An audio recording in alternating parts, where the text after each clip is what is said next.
Thanks for being here. Subscribe to Cheating Stories Best, so you don't miss new stories. The wife expressed a pure-hearted confession about her. Today's story has a similar plot. Enjoy the show! It was easier than I thought to get into the truck, start the engine, and pull out of the driveway. I was leaving the home I had called my own for 9 years with Connie. We bought it before our wedding and moved in after our honeymoon. Somehow, I thought it would be more difficult to move on, as they say. 10 minutes later, I was on the interstate heading north, on I-45 towards Dallas. There, I would get on I-35 towards then on to Kansas City before turning north again. My destination was Minneapolis. I arranged the transfer, much to the displeasure of my boss. He warned me that in winter it could be cold there and that I would have to clear the snow. I laughed and said that I was used to the cold. He looked at me and shrugged. I left town and started thinking about what led to this. It all started a little over a year ago. A close friend, Anna, came to my office at the end of the workday. She said her car was being repaired and she needed a ride home. To tell the truth, I never needed this woman. I thought she was too demanding. In other words, she was a complete pain, but I tolerated her because she had been my wife's best friend since elementary school. When we arrived at her house, she invited me to come in. I said no thanks because I needed to go home. She said she knew Connie was out of town, so I was in no rush. She offered to cook dinner. I knew something was wrong because she hated cooking. As soon as she sat down on the seat, she began to slowly lift her skirt, continuing to invite me. I told her it was time to go out. She pouted and said, "I don't know what I'm missing." I just looked at her. Then she tried, "Who'll know?" I replied, "I will find out." With that, she gave in and smiled. Can't blame the girl for trying. She left, and I drove away without looking back. I guess I should have realized then that it wasn't over, but I was too stupid to think about it. I wasn't going to tell Connie, but I decided not to fall for Anna's tricks anymore. This is what started my journey. I looked around. I had just turned 34 years old. I was 6 feet tall, although in reality it was a little less, but I still said 6 feet. I weighed about 200 pounds and could lose about 10. My hair is short but still brown, as are my eyes. I guess I'm not that bad looking, and I always considered myself lucky to have Connie. She was a real beauty. She was a little less beautiful than she used to be, long dark hair, dark eyes, full red lips, and a body that was just perfect, breasts that made me drool, and a fifth place that I couldn't keep my hands off. She was still beautiful, but I felt so far away from her. She was more like a stranger or a TV character I'd known for years. So I left her only physically, because I'm not done mourning my lost love. I always thought that we would grow old together and die in each other's arms, but this was not destined to happen. Since a big part of me had died, it didn't feel like as much of a loss as it could have been. With nothing to do but drive, I allowed my mind to recreate the events, thinking maybe I could have done things differently. 6 months have passed since that April day when I dropped Anna off at home. Connie came home angrier than I've ever seen her. I asked what the problem was, and she just looked at me without saying a word. She went into the bedroom and slammed the door. It was a little unusual, but not completely out of the ordinary. Connie had a temper, but she usually took her rage out on me straight away. She didn't leave the bedroom for more than an hour. When I went to check on her, she was in her nightgown, sitting at her dressing table, combing her hair. Seeing me in the reflection, she demanded that I leave. Not wanting to stay where I wasn't welcome, I packed my things for the next day and left. I slept in the guest room, believing Connie would come for me. That would be a mixed blessing. If she came, it would be to express dissatisfaction. I went to work without hearing a word from her. I called her twice, but she didn't answer even once. I knew she had caller ID and felt like, when she saw my number, she sent the call to voicemail. That was fine, but she would have known I called. I got home earlier that evening than she did, but that didn't surprise me. When she didn't come until 9 o'clock, I tried to call her cell phone. I left a message and started to get angry. At 11 o'clock, I was trying to sleep when my phone rang. It was Connie. She was drunk. This was obvious from her speech and the short phrases she used. She told me that she would not come home that evening. she had drunk too much and stayed with a friend. This pissed me off, but she hung up before I could say anything. I stood up and waited a little, not knowing what to do. At midnight, I tried to call her again, but the call went straight to voicemail. I was not only angry but also upset, but there was nothing I could do about it. The next day at the office, everyone probably noticed my mood. That night, I stopped for a drink. I was also going to come home late, so I arrived at midnight. I found Connie's car in the garage, and the engine was cold.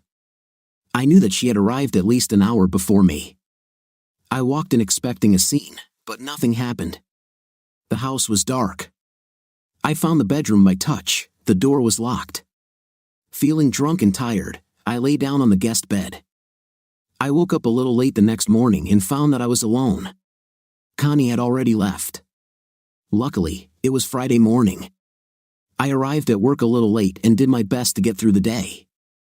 I didn't call Connie, but I called a friend who worked with her to make sure she showed up. All he could confirm was that her car was in the parking lot. On Friday evening, when I returned home, she was waiting for me. She had a glass of wine and a sober expression on her face. I was met with, "We need to talk." As most married men will attest, this means she is going to talk, and you are going to listen carefully. She began, "Is there something you want to tell me?" Well, yes, there was, but I didn't think it was the right time to tell her. She was being a bit of a detective, and I also remembered the old saying, "I'll wait for her to tell me what I did wrong." I'm not going to admit to something she doesn't already know. When I remained silent, she continued, "I didn't think you'd admit it yourself, but I know all about it. You can't hide it anymore. I never thought you would betray me like this." Now I was stumped. What the hell did I do? I tried desperately to remember. I didn't buy anything expensive. I wasn't planning a fishing trip to the bay. I thought about the date. It wasn't her birthday or our anniversary. What did she mean by betraying her? I had several photos of her without clothes, but I didn't show them to anyone. Thinking of making up a lie to get out of this, I looked at my wife of 8 years and shrugged. I would think about it if I knew what to confess. "Oh, come on, Martin. Remember, you thought you got away with it, didn't you?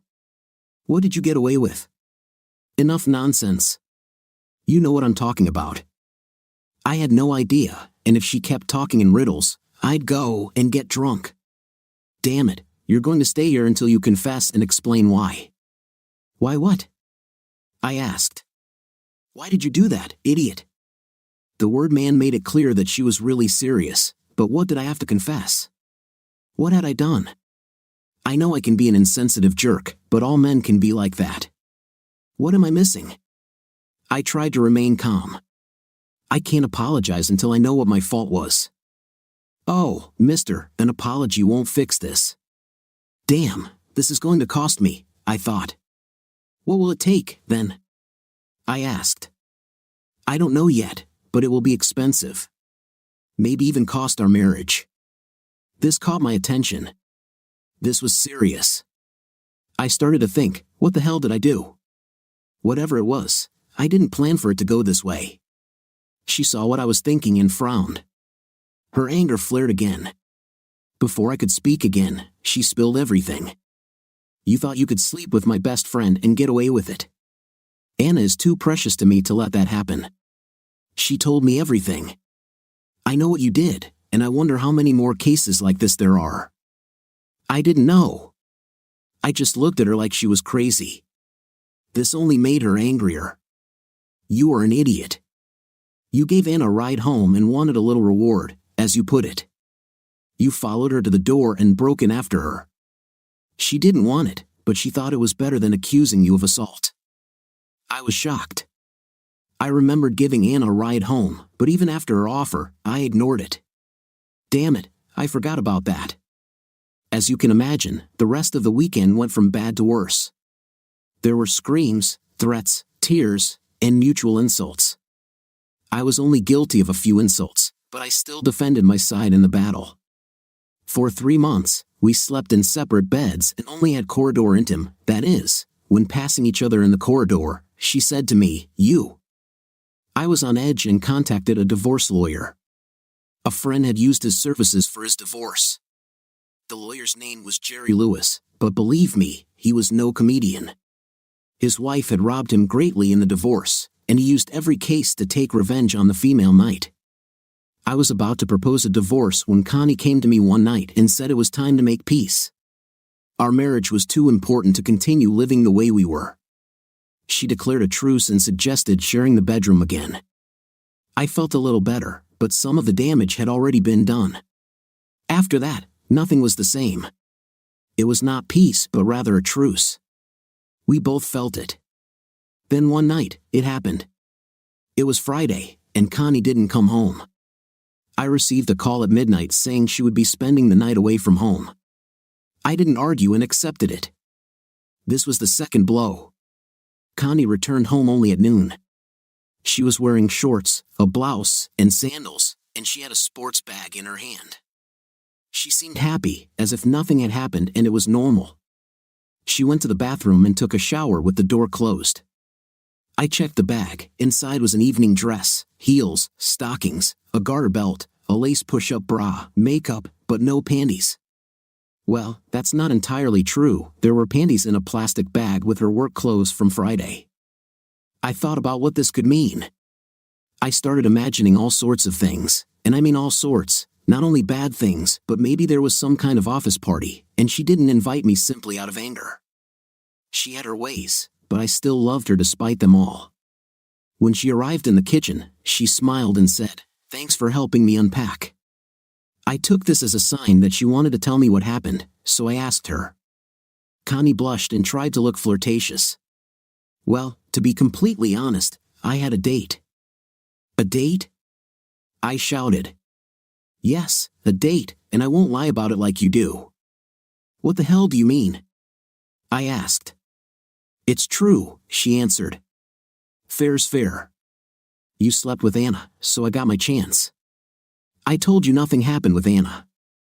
I don't know why you don't believe me. Keep lying, but I won't. I had a great date, dinner, dancing. You know, you haven't taken me dancing in years. But where was I? She continued. Yes, after the dance, we went to his place. He was a real gentleman. Gentleman? I said. Yes, he was gentle and took his time. He made me feel like a woman again. He made love to me all night. I don't want to listen to this, I said, but I was still sitting at the table. I just wanted her to stop talking. Connie knew she had found my pain point. Yes, he was a great lover. He took care of me in every way. He was really good at intimate. Maybe he could give you some advice. I don't want to listen to this. I shouted. Why not? Don't you want to know that another man can satisfy me better than you? I just don't. What have you done? I asked in a cold voice. I evened the score. How does it feel? I covered my face with my hands and said, I think I'm going to be sick, and I actually felt sick. I had to run to the bathroom because I felt like I was going to throw up. I didn't vomit, and after an hour, the feeling went away. I washed my face and left the bathroom. I took a beer and went out into the backyard. I was sitting, watching the sunset when Connie appeared. I didn't notice her at first. I finally noticed her when she spoke. Isn't the sunset beautiful? It marks the end of the day and the promise of a new tomorrow. I flinched when she spoke because I was a little nervous. I just looked at her and then looked back at the last ray of sun. Yes, let's make this the end of our problems. We can put them behind us and tomorrow our new day will begin. I looked at this woman again and saw her in a different light. How could she be so casual after what she did? Connie drank wine and said, I think we need to make new vows to each other and then go to bed and seal them. I thought it was funny, and I laughed for the first time in many hours. What's so funny? She demanded in a sharp tone. Oh, I don't know.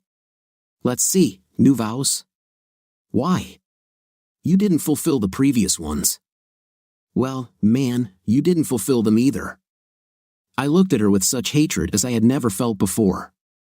Do not look at me, she said. Then her voice softened. I still love you, and I want all this to be behind us. Go to bed. I need you and I want you. Damn it, you're a crazy woman. It's woman again.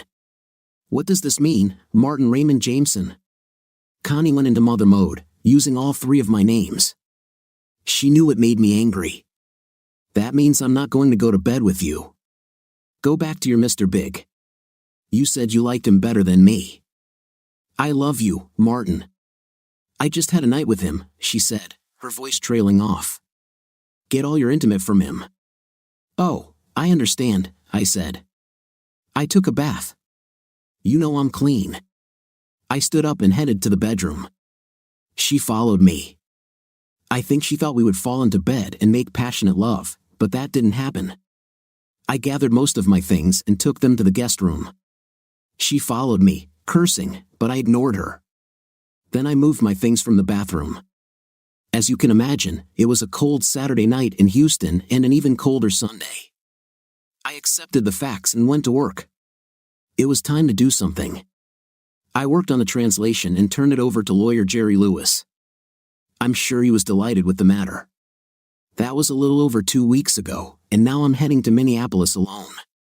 The road was lonely, and I felt the loss more than I could have ever imagined. I had planned to drive all the way to Kansas before stopping, but I decided to go straight instead. It wasn't because I wanted to, but because I was afraid that if I stopped, I might change my mind and turn back. After 20 hours, I arrived in the city, ready to sleep. I found a hotel and checked in. It was Saturday, so I paid for 2 days. I wasn't supposed to be in the office for a week, but I didn't want to sit in a hotel. Everyone in the office was surprised to hear that I was leaving alone. They offered to have a farewell dinner for Connie and me, but they understood when I explained. I was a little surprised that the news didn't get to Connie, but she was actually surprised when I left. I had planned to leave before she got home, but due to a last-minute sale and her arriving a little early, I had to deal with her. I checked my phone, knowing there would be no call. I bought a cheap mobile phone and transferred my number to it, then got a new number for the iPhone that I carried with me. I left my old phone hidden under the sofa in the living room. If Connie tries to call, she'll find it. I smiled, but it was a sad smile, wondering if she tried. Maybe she was in Mr. Big's bed while I was sitting in a hotel up north. I had to push that thought away. Having nothing better to do, I went looking for a new office. Finding one turned out to be easier than I thought. I thought all cities were like Houston, but it turns out they aren't. At dinner, eating alone, I realized that I needed a place to live. An apartment would do, hopefully at least partially furnished. Monday came, and I was sad. I thought leaving Connie would make it easier, but it turned out differently. It's hard to explain. Even though I was angry at her, it was comforting to know she was in the house. I had to come to terms with it, so I did everything I could and went to work. They were waiting for me, but not in the morning. I met my boss, Bill, and his secretary, Jackie. Jackie was an attractive woman, perhaps in her 50s. She dressed well and was very professional. It was not only her smile that caught my attention but also the stone on her ring finger. I noticed it not because I liked it but because of its size. If it was real, a man who could afford it wouldn't need her income. As it turned out, she was married to a very wealthy man who allowed her to keep her job. She had worked for the company for over 15 years, taking over the position when her children entered high school. Bill asked if I had found a place to live. I answered no. He asked if I wanted Jackie to find options for me. I was surprised by what she had prepared for me. At 10 p.m., taking the brochures, I noticed that she had a daughter about my age who could show me around the city. I thanked her but told her I was married. Jackie looked at me strangely and then smiled. I thought she was offended, but it turned out she knew about my impending divorce and realized it was a topic I did not want to discuss. If they need to verify your employment, here's my business card with a direct number. Most of them are new complexes and need tenants, but they can still check, she said. I went and rented a one-room apartment on the 4th floor. At the second viewing, it was unfurnished, but there was a company that could furnish it and rent out or sell whatever they brought. I had a daily allowance and paid for everything. I was settled in by Wednesday and ready to go. The following Thursday, Connie found me. She was a dissatisfied woman by then. She had received documents about the upcoming divorce. I listened to the insults and tried not to respond in kind. I was at my new workplace and didn't want to air my dirty laundry in front of my new colleagues. It took me about 40 calls before I found the damn phone under the sofa. You can be very sneaky sometimes. Then, on Tuesday at the office, they handed me the documents. I only found you when my lawyer asked for your address to serve you with a summons. I'm filing a counterclaim. You perverted idiot. But that wasn't the hardest thing for me. The killer part was when she burst into tears. I knew I still had feelings for her, but not the same as before. However, it pained me to see her suffer. Luckily, my lawyer delayed serving the summons. He said he represented me in Texas and, since I was out of state, everything had to go through him. He kept me informed and enjoyed making Connie crazy. I found the people in Minnesota different, not bad, just different. In the far north, people enjoy the warm months as best they can. The only exception was that all the pools were indoors, but otherwise, people used parks and baseball fields until late at night, especially in the summer when children are out of school. I started walking to work. It was a little over a mile. On the first day, I regretted the decision before I was halfway through. When they found out that I was walking, I expected ridicule about the lack of money for gasoline, but this did not happen. By the second week, I was already enjoying my walks. I looked forward to the arrival of spring and the departure of summer. It was already cold, although it was only the end of September. I was walking down the hallway towards my door when a woman came out of her apartment almost colliding with me. All I remember is that she was wearing a small swimsuit that barely covered her, but I wasn't complaining. Oh, sorry. I was going swimming. I guess I should have put on a robe, she said with a smile, and the corridor lit up. I didn't know what to say. I just stared, as if I had never seen a woman in a swimsuit before. See you there, she asked. I didn't plan to. I tried to smile while looking at the two bulges covered with bright fabric. Maybe next time, she said, and then she left. I probably looked like a fool, just standing there and watching. When she turned the corner, I walked towards my door, then I felt stupid. I thought about her when I opened the door. I had just walked in when the phone rang. I was on duty, so I grabbed it. I think it will be a surprise, I heard Connie say. Yes, I suppose so. How are you? I asked, not knowing what else to say. Do you really care? She asked, and the question wasn't sarcastic, which hurt me. Yes, in a way. I'm not doing well. I miss you, and I want you back. I just got your number. It took me so long to find you. I love you, Martin, and I'm so sorry. Can't we work this out? I promise I'll fix everything. I heard her crying quietly. Let me think. I just don't know. A lot of water has passed under the bridge since then, not as much as in our marriage. I was caught. I could only promise to think about it and call her. She still had our old number and cell phone, so I knew them by heart. We talked some more and laughed. It was pleasant but also painful. It reminded me of what I had lost. I hung up, promising to call back within a week. I was tormented for the next few days, and most of the staff noticed it. Finally, on the 6th day, I called. It was difficult, but I told Connie that it would be better to get a divorce. She took it better than I expected. I was relieved. On Wednesday, when I hung up, it was over. On Friday, I came home. As I walked around the corner from the elevator to my door, I saw Connie sitting on her suitcase in front of my door. She didn't look happy. I walked towards her. The distance was over 100 feet, but I would have preferred it to have been a mile. When she saw me, her face lit up. "What are you doing here?" I asked, not angrily. "I just had to come. I still love you, and I think you still love me. I couldn't leave this without one last try." I looked around. "Let's go inside."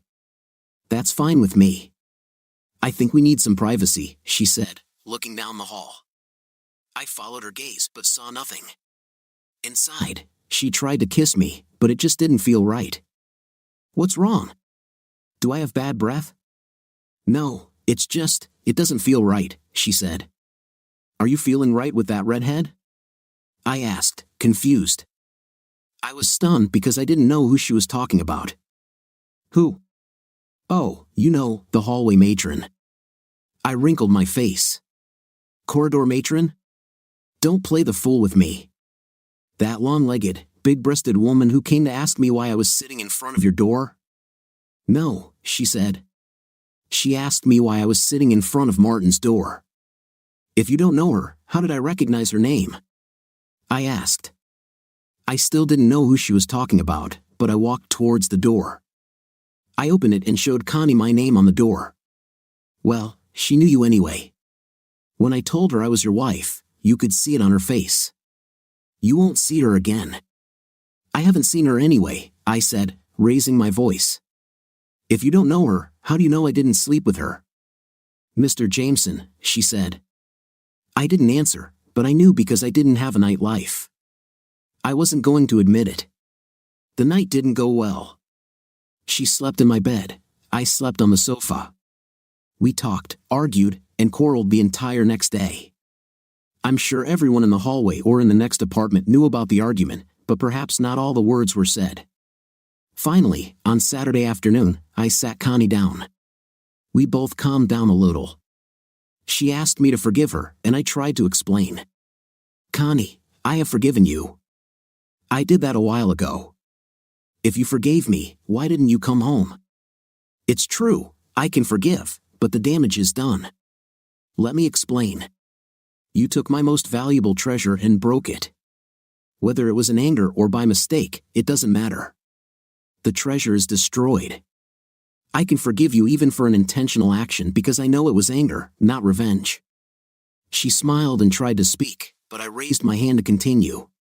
As I said, my treasure was destroyed, or should I say broken. Then you tried to glue it back together. Perhaps it could serve its purpose, but every time I saw it, I would remember how it was broken, and it would never be the same. So, you haven't forgiven me? Connie started crying. It hurt me. I hugged her and told her I forgave her, but the damage was done and could not be undone. What we had was special, and when it happened between us, that feeling disappeared. I care about you deeply, but it's better for us to leave. I don't want to experience this sadness every day. Connie held back her tears. I understand. When I was with him, it just wasn't the same. Here, it was not what she said, but how I knew she had done more than just hold Roger's hand. It hurt, and I regretted knowing his name. Martin, I went into it with the intention, but I couldn't. I thought about you, and it wasn't the same. So, you understand what I mean? I asked, not wanting to go deeper into this topic. Yes, but trust me, I'm telling the truth. Nothing happened, Connie said before bursting into tears again. I hugged her with a broken heart. I felt all the pain again. At that moment, the truth didn't matter, it was over and done. The damage was done. I knew in my heart that she slept with Mr. Big or Roger, but I wasn't angry, just hurt. I drove Connie to the airport on Saturday night and walked her through security. Then I went home, feeling tired, exhausted, and empty. I walked down the corridor to my door, it felt like the 100 miles I had dreamed of. Last Friday afternoon, I was just a few doors away from my apartment when she came out. It stunned me. I stopped in place and looked at her. It was the same woman I had seen in a swimsuit. I looked her up and down and only then did I notice that she had red hair. I look so bad, she said with a smile. Sorry, I was just lost in my thoughts. You scared me, and I had to remember where I was. Looks like you need a friend. Come in and sit down for a minute. I don't think you should be alone. I looked at her, then at her door. I saw a name on the door, Katie Taylor. How many times had I passed her door and not read it, even after seeing her in a swimsuit? I followed her to her apartment, mostly because I didn't want to be haunted by Connie's ghost in mine. Katie had a cozy apartment, not only in temperature but also in atmosphere. A few minutes later, we were already drinking wine. I looked into her beautiful green eyes and asked, "Are you the same hallway matron?" She smiled and said, "I'm sorry. The wine is starting to work. You may not know it, but Connie called you a." I don't really know why I said it, but I did, I admitted, feeling guilty again. She smiled over her glass. I hope this doesn't make you think less of me. No, not at all, but I can't say the same about my future ex-wife. It doesn't matter, she smiled again. I just looked at her smile and felt warmth throughout my body. Thinking it was the wine, I just accepted it. The next thing I remember was the smell of coffee and bacon. I was hungry because I hadn't eaten all Saturday. I looked around. I wasn't in my bed. I was only wearing shorts and a t-shirt. I looked at the other side of the bed. It was untouched, and my trousers and shirt lay at the foot of it. It took me a minute to realize where I was, Katie's bedroom. At that moment, she entered the room, looking cheerful with bright eyes and that same gorgeous smile. It's good that you woke up. If the coffee and bacon hadn't woken you, I would have called the paramedics. Where did you sleep? I asked, confused. On the couch. I like women, so you were safe, she said with a smile. Just kidding.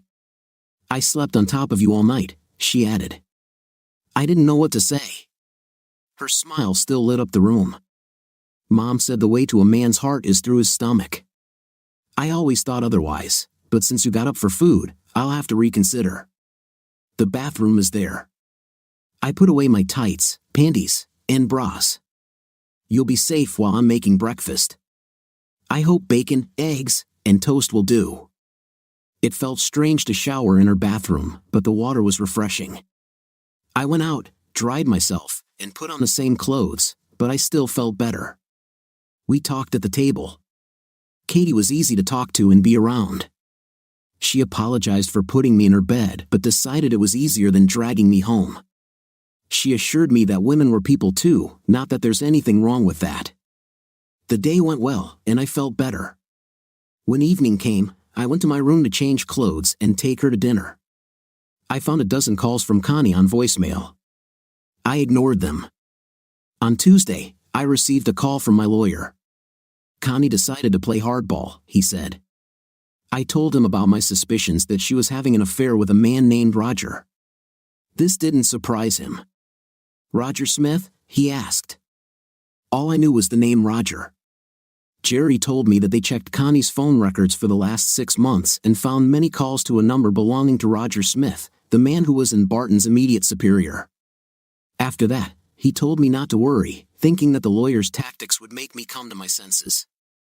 Connie stopped calling, and I was glad about it. I was happy to be away. A month passed before I found out what had happened.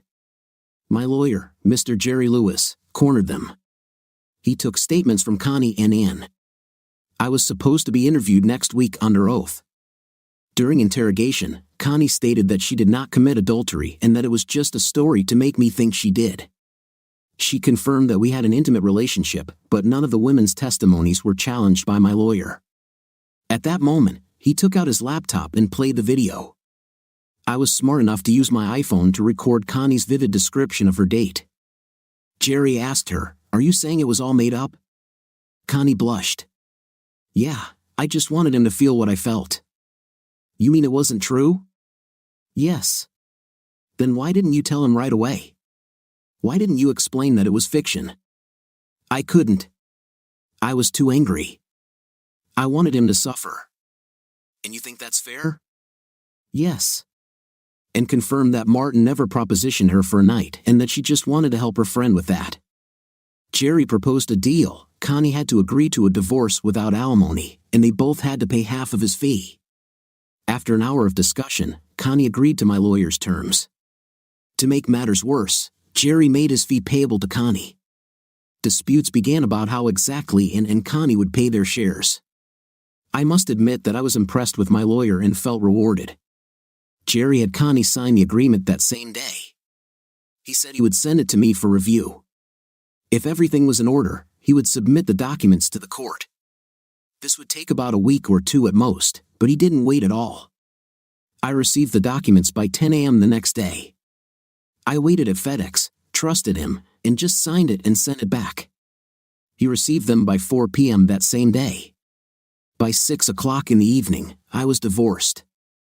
I waited in the office and received his fax. I would receive the official documents in a week by registered mail. The divorce was final on Wednesday, and I wanted to celebrate a little. On Thursday night, I thought who better to do this with than Katie. We were at my house and almost ready to go when the phone rang. I was in the bathroom, so I asked Katie to answer if it was work. As I walked out, I heard part of Katie's conversation. "Who am I? I thought you remembered me. I'm the corridor matron." There was silence. I couldn't make out the words, but it was clear from the voice that they were shouting at the other end of the line. "Glad to hear from you." "Yes, that's nice. Now how can I help?" More screams. I just stood there, trying to understand what was happening. "Well, I can call him if you want." "Oh, wait, he just got out of the shower." A short pause.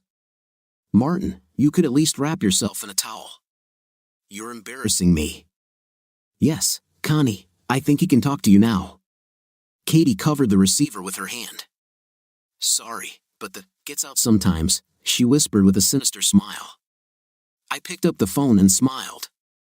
She held it away from her face and said loud enough to be heard over the phone, "Why are you embarrassed? You're without anything too." Then she said, "Hi, Connie." Connie attacked me with a stream of curses. I kept the phone away from my ear. Katie ran her finger over her other finger, whispering, "Shame on you," while trying not to laugh. Connie said we were still married and she had changed her mind. She was going to come and make me realize that she still loved me. She commented on the redhead with a snide remark, calling her a destroyer of families. When I finally got a word in edgewise and explained that we were divorced, she didn't believe me. I told her to check, but as far as I was concerned, we were done. She repeated the threat to come. I finally said goodbye while she was still screaming. Damn, it felt good, well, at least for a minute. But then it hit me a little harder. Katie seemed to understand. We went to dinner and then came back to her place. She said it might be better if I moved to another apartment. She offered to take care of it in the morning while I was at work. I found out she was working as an assistant manager to lower her rent. So the next day, I was in the apartment next to hers. We shared a balcony, but she said I was safe. There was a 30-inch high metal railing between the two landings. The next day, I received a call on my mobile. Connie was sitting in front of my old door. The manager, knowing the situation, showed her an empty apartment and swore that he did not know where I had moved. I was later told that this was not entirely true because Katie had not yet changed the papers. Connie was not going to give up and said she would wait for the hallway inspector and sat down near Katie's door. It took a manager, security, and police to force her to leave. That night, I snuck in and went up.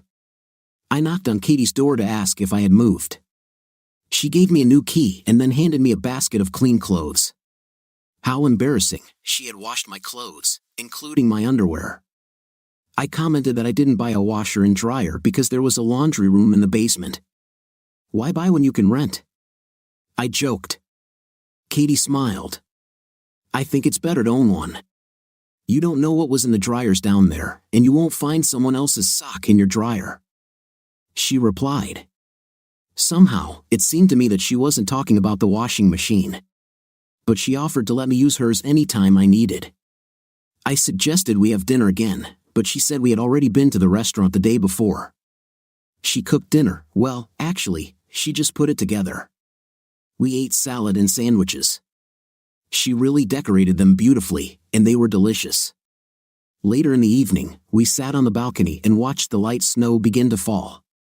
It turned into a storm that delayed all the planes. Connie was stuck at the airport for 36 hours. Up until now, Katie and I had not been close. I kissed her, but that was all. I enjoyed her company and thought about her often. I was just afraid that I wasn't ready for a relationship yet. 3 weeks passed, and I invited Katie to a company Christmas party. She looked amazing. She wore a black sequin dress that hugged her body. It reached her ankles but was cut at the sides to reveal black stockings. Her feet were adorned with high-heeled shoes, and her hair was tied up. Her makeup looked professional, and she wore a diamond pendant and matching earrings. I just looked at her and whistled, "You're gorgeous. I hope I can keep you at the party." I had to explain myself, knowing there would be several men at the party with much more charm and proposals for her. She smiled and took it as a compliment, replying, "You look good too." We arrived at the party, and when she saw where I worked, she laughed. "I didn't know you worked for tape pressure controls. My mom works here too. She's always trying to set me up with guys she works with. If we see her and she drags him in, I'll be so embarrassed." I realized that we had never discussed our jobs. "Where do you work?" "I work for Stillman. They're one of our suppliers. It's a small world. I work in the accounts payable department. It's not much fun, and my corner doesn't have a window." She laughed, which warmed me up. At that moment, I saw my boss. I took Katie to him. "Hi Bill, I'd like to introduce Katie Taylor." "Katie, this is Bill Green, my boss. And I'm sorry I wasn't introduced to your wife," I added. Bill smiled. "Katie, what a surprise." "Hi Bill, nice to see you again. Fran, how are the children?" Katie answered, but I felt like I was missing something. Then another shock awaited me. Jackie walked over and hugged Katie. I was introduced to Rick Taylor, Jackie's husband. Everyone seemed to know Katie. A minute later, Katie whispered something to Jackie, and Jackie started laughing. This stunned Katie and caught everyone's attention. Jackie took her husband's arm and apologized. A minute later, Bill and his wife were busy talking to another couple. I just had to ask what it was about. Katie looked into my eyes, didn't say a word, and led me to a secluded area near the dance floor. It was my mom, I told her. I asked her not to bring anyone from her office. I wanted her to know that I had a date and didn't need help. Katie just burst out laughing. And she took Dad away. I'll deal with this. It dawned on me that Jackie had offered to help her daughter show me around, the same Jackie who had arranged this. Katie noticed that I was thinking and asked, "What are you thinking about?" "Tell me, do you have a sister?" "No, just me and my brother, but we lost him to cancer about 10 years ago." I heard the pain in her voice. "Sorry. I hope I didn't ruin the evening." She smiled. "You didn't spoil it, and I hope Mom doesn't ruin it. I wouldn't be surprised if she brought this guy in just so I could have a choice, as she would say." I remembered too many times when Jackie tried to get me to call my daughter. Now I was with that same woman. It was funny, but I could be wrong, or Jackie could have more than one man in mind for her. I decided to keep my thoughts to myself. I'll wait to see what the night brings. A few minutes later, the music started playing. I'm not a great dancer, and I warned Katie about this, but she still went on the dance floor with me. I held her while we swayed slowly. I don't know how good we looked, but we both enjoyed it. During dinner, we sat with my boss and his wife. Also at the table were Jackie, Rick, and Mr. and Mrs. Chapman. Charles Chapman is our division president. I've never met him, but I've seen his photo many times. Everyone seemed to know Katie, and she knew them. I felt like a stranger in this group. Throughout the evening, I noticed Jackie looking at me or Katie, smiling or laughing while sipping champagne. But I noticed more. I saw the love between Jackie and Rick. I watched closely from the table. Jackie listened to her husband's every word, and he was just as committed to her. They often touched each other. One way I noticed was when Rick was talking. Jackie would hug his upper right arm, interlocking her fingers and laying her head on his shoulder. He covered her left hand with his, opening his palm and spreading his ring and index fingers to reveal her wedding ring. His gold ring touched her stone. He may have done this because the stone was so big, but I think it was more to show their union. They always seemed to be touching each other. She might stroke his hand or hold his hand, or he would look for her hand. It was as if there was a neon sign above them declaring their love. I envied them. I looked and saw what life could be. I had to admit that it could have just been for show or temporary, but I'd bet it wasn't. I looked for so long that my companion noticed my distraction. Katie stood up to go to the ladies' room. Jackie and Fran went with her. When Katie returned, I stood up to help her sit down, but instead, she smiled at me. It warmed me to the core. She took my hand and led me to the dance floor. She disappeared into my arms. After a minute, She looked up and asked, "Can I tell you something without you getting mad?" "Of course. Why should I be angry? Unless you say you met an old boyfriend and want to go home with him." I was half joking, but in reality, I was afraid she was too good to be true. Katie pulled away from me and looked straight into my eyes with a serious face. "I am here with the man I chose." She then relaxed and laid her head back on my shoulder. What I wanted to say before I was interrupted is that she wasn't angry. My mother confessed, "You're the man she wanted me to meet." I couldn't believe my ears and thought about what we both said. I mean, my boss's secretary wanted to set me up with her daughter, and Katie talks about how her mom always finds her a boyfriend. We both thought it was funny. "I'm glad I met you, Katie. I only regret that I didn't agree to your mom's proposal on that first day." I was sincere in my words. As we danced some more, I was captivated by her charms. After a few minutes, she whispered, "What were you so busy with at the table?" I answered honestly, without thinking, "I was a little jealous watching Jackie and your dad." I felt her tense up a little. "I didn't know you liked older women. This is not about your mother. I'm jealous of your father now." It sounded funny. I understood how this could be perceived. "I mean, I'm jealous of the love he has for your mom." "So, you're not gay?" She laughed. "No, not at all. And I'm surprised you can't understand that." "I can understand it because I feel it in my stomach, and it feels really good. I see what I'm missing by not having a woman who loves me the way your mother loves your father, or the way he loves her. I want a woman like her." She looked at me with her beautiful green eyes. Even when the insecurities sometimes came out, I smiled at her and lightly kissed her forehead. As long as it's directed in the right way. We continued to dance to the music, and I could feel her soft breathing as her chest rose and fell against me. "I know, but sometimes..." She asked quietly, "Even then, what more can I ask for?" "I want you. I want to know you, all of you. I want to be everything to you." "Everyone," she whispered. "Yes, your woman, your lady, your lover, your slave, and your queen. Your friend and the one with whom you share your hopes, sorrows, joys, and dreams. I want to be the one you wake up with and the one you kiss goodnight." I was stunned and flattered. I had strong feelings for Katie. I realized that's why I never tried to get her to bed, but at that moment, I felt a burning desire. I looked at her. "I like the list, but you forgot something." She thought for a minute. "Wife?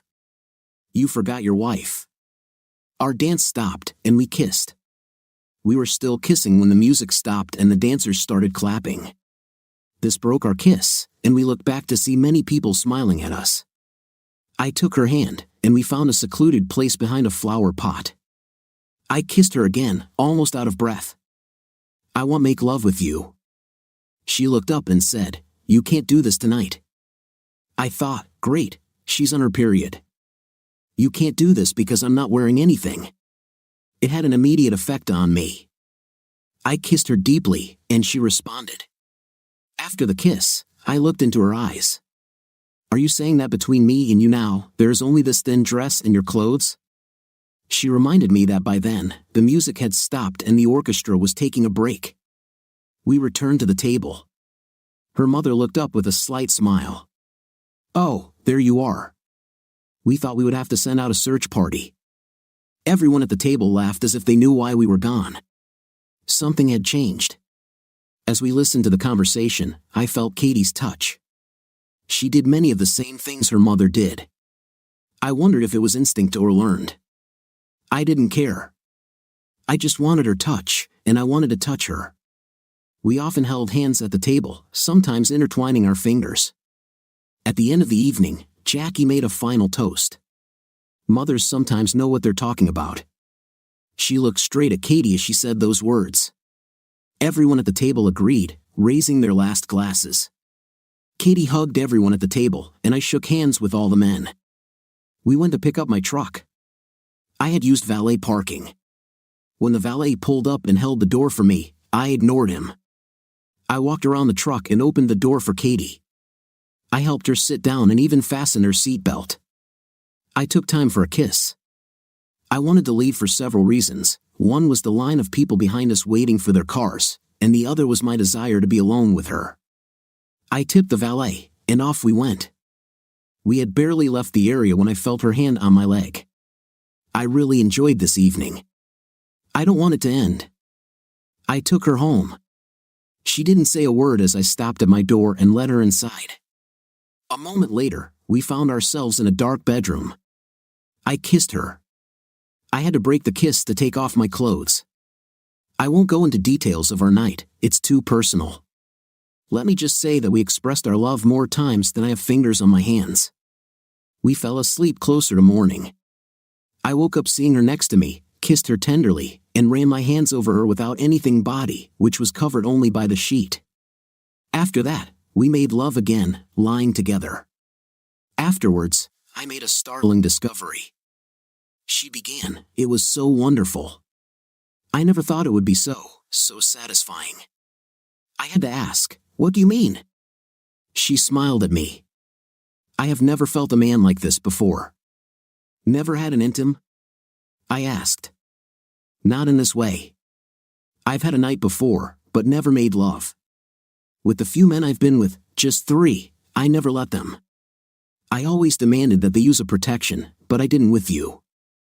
"I know, and I didn't want you to feel pressured," she sighed, pressing herself closer to me. "Are you on birth control or something?" "No, I never wanted to risk it. I want children." Katie replied, "I hope you do, because I want your baby. What will your parents think?" "I don't care because now I'm your woman. Get up right now and get yourself in order. We need to do something." I think she was a little offended, but she stood up. We showered together to save water, of course, and then got dressed. She didn't ask where we were going. I saw the joy in her eyes when we arrived at the jewelry store. I let her choose the ring, and the price was not an issue. She was a little embarrassed when I didn't let her put it on but took the box and put it in my pocket. "Now call your parents and ask if we can come over." While we were driving to her parents' house, I let her look at the ring. A few minutes later, we were at their door. Jackie and Rick met us. We were in the living room when I started, "Mr. and Mrs. Taylor, I come with a confession and a question." All 3 in the room exchanged glances.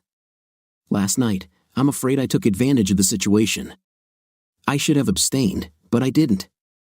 I should have been correct and respectful and taken Katie home to her house. I didn't do it. I'm afraid I've dishonored her.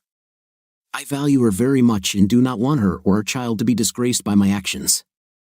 So, I have come to ask for your permission to ask Katie to marry me." This stunned everyone.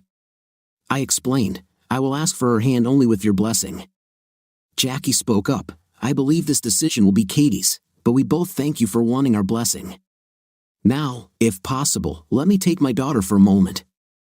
She stood up and called Katie into the other room. A minute later, they called Rick. I sat in the room, wondering what I was doing. We didn't have to wait long. Rick came back to me. "Martin, as far as Jackie and I are concerned, you have our blessing.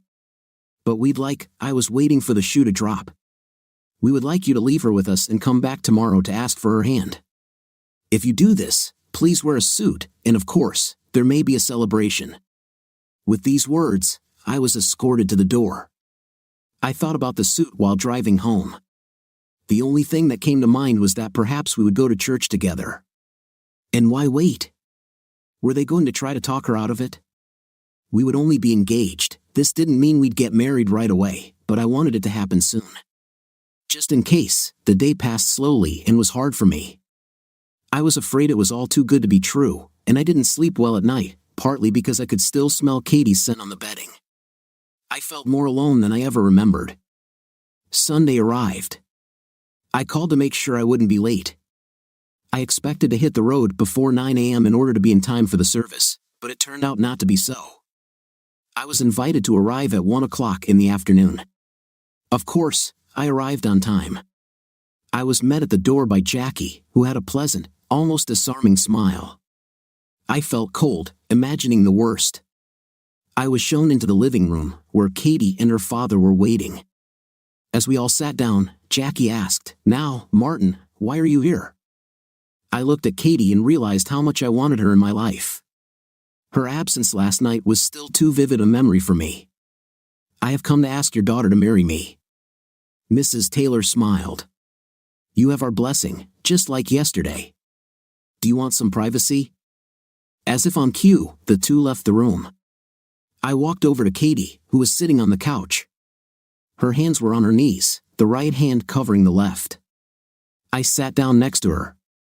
She turned, changing the position of her legs slightly, and her knee touched mine. I looked into her beautiful green eyes and asked, Katie Taylor, will you be my wife?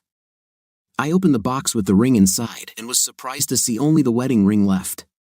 I looked back and saw Katie holding her left hand with a ring on her finger.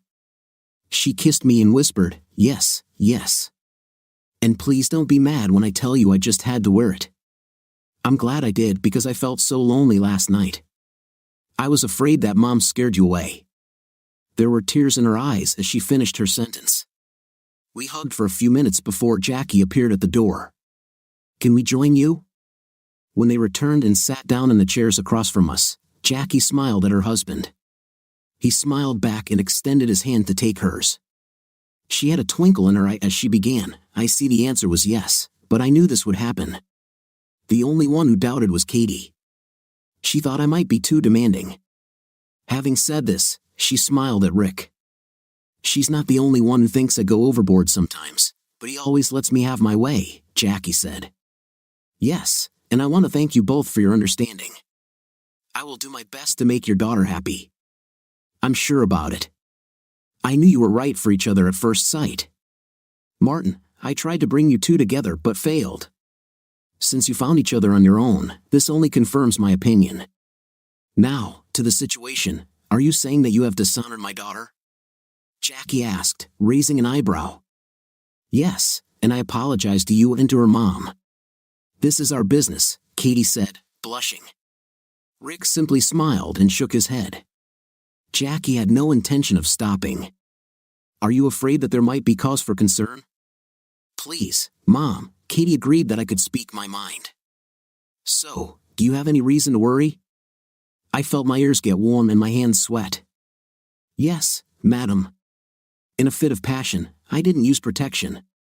And then I found out that Katie wasn't using birth control. You are absolutely right, Katie said. I was never on birth control or anything like that, and I'm proud of it. But you must not have used protection. Her father sat in his chair, rolling his eyes and shaking his head, but he still held Jackie's hand. No, Madam, I didn't use it. You said you love my daughter and don't want her to be disgraced, Jackie said. That's right, Mrs. Taylor, I said. As I said this, Katie kissed me on the cheek and rested her head on my shoulder. She extended her left hand and raised her fingers, looking at the ring on her finger. Jackie's face lit up. Martin, she's been looking at that ring since you left. She picked up her ring and looked at him, then at her husband. But I think I know why, because it symbolizes your love and her devotion to you. Now, where did I leave off? Yes, I want to offer a solution to your problem, or possible problem. If you want to honor my daughter for the gifts she gave you, you can do so by marrying her immediately. Yes, Mrs. Taylor, we will do it as soon as we can arrange it. This is true. What if I can arrange it today in this house? I couldn't believe my ears. I turned and looked at Katie. She had a slight frown on her face. She pulled me close and whispered, we don't have to. I looked at my future mother-in-law. Can you do this? Yes, I can, but it will be your decision. I don't insist, I just suggest. I smiled. Does this mean we can sleep together tonight without shame? Martin, you can sleep together anyway without shame as far as we know. Katie, are you ready to take a chance today? I mean, you can change your mind. I just wanted to give you some time. Martin, I am your woman with or without this ring. My heart belongs to you. I just gave you the rest of my body.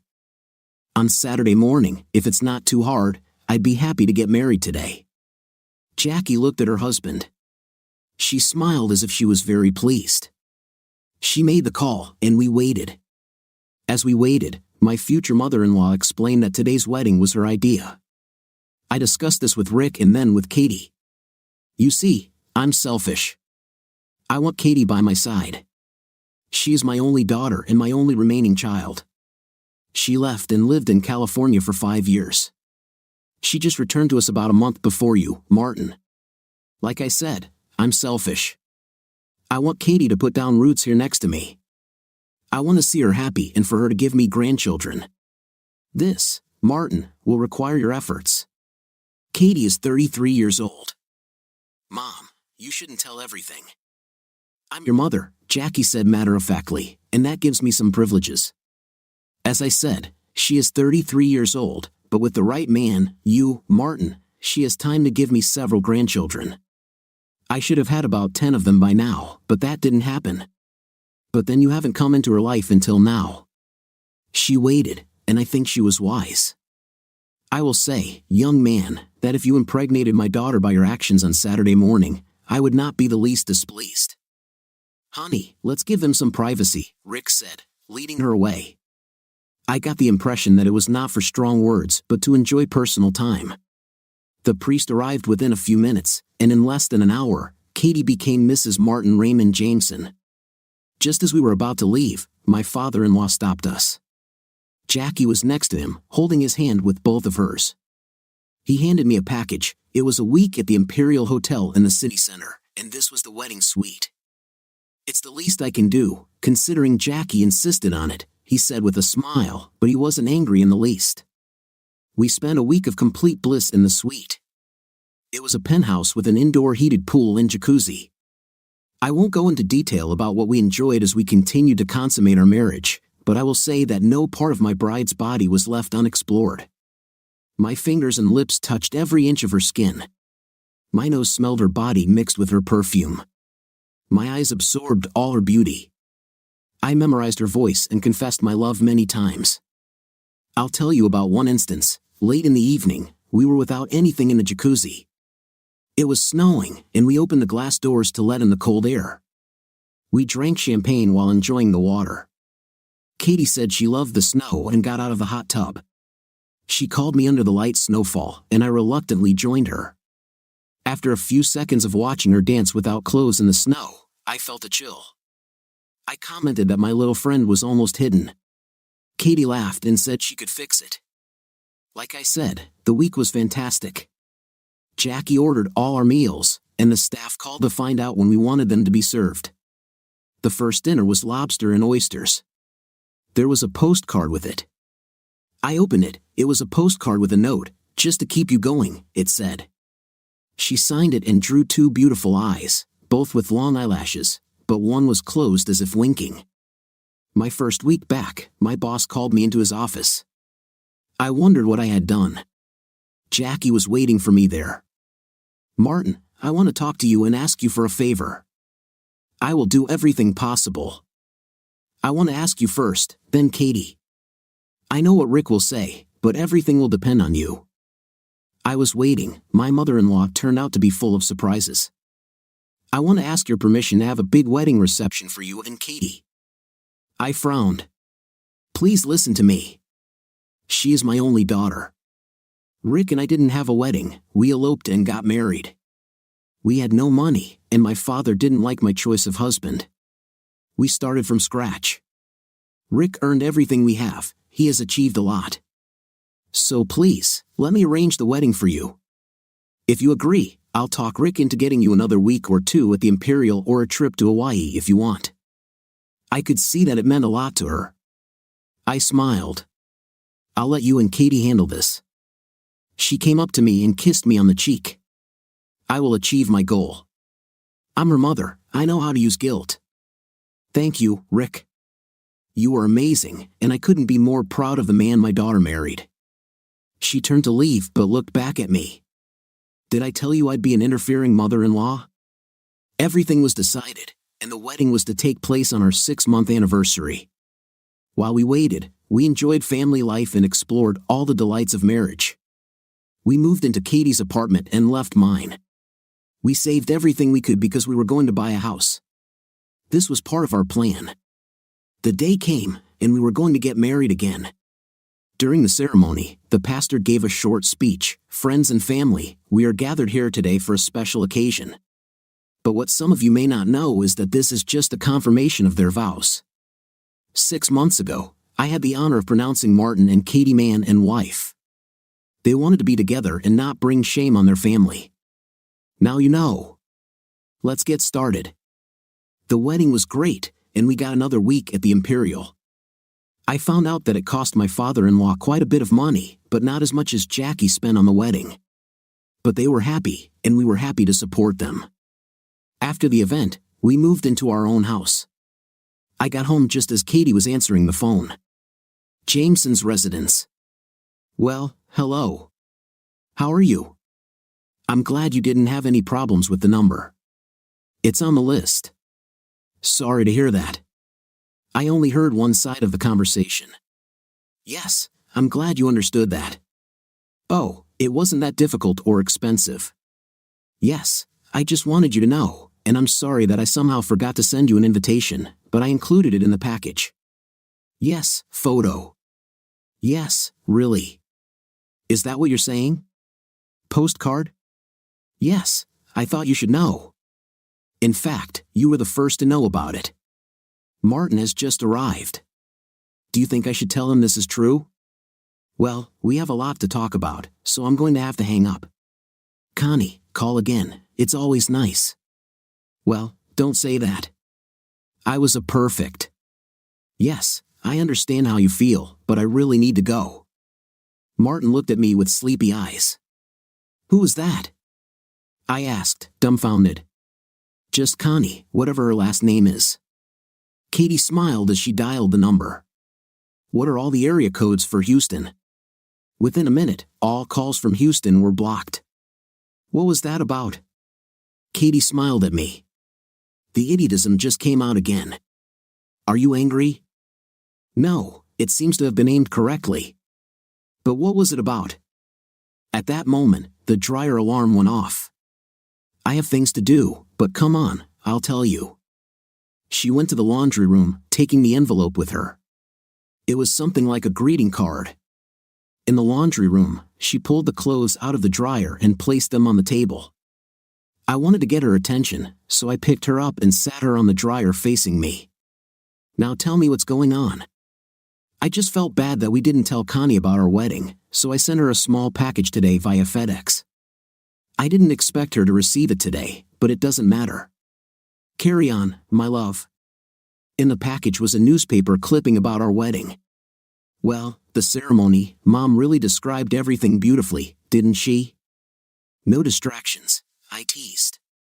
I sent the remaining invitation with her name on the envelope, explaining that it had simply gotten lost, and I sent a photo of you and me at the altar.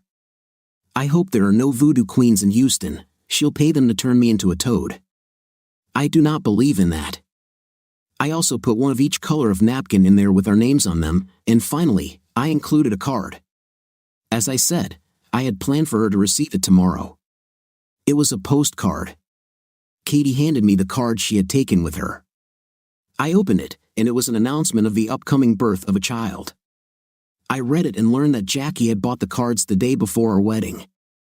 Sorry, I wanted to tell you first. She just called before you got home. I didn't care, I wanted my wife. I made love to her right on the dryer. As we finished and caught our breath, a thought occurred to me.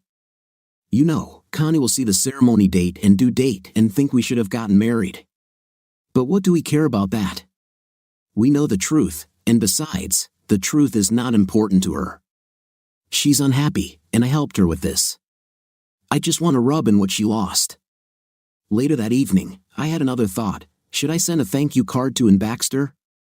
What do you think of our story today? In my opinion, the wife should have broken all ties with her husband before going on a date and offending him so much. Tell us what you think in the comments. See you in the next video.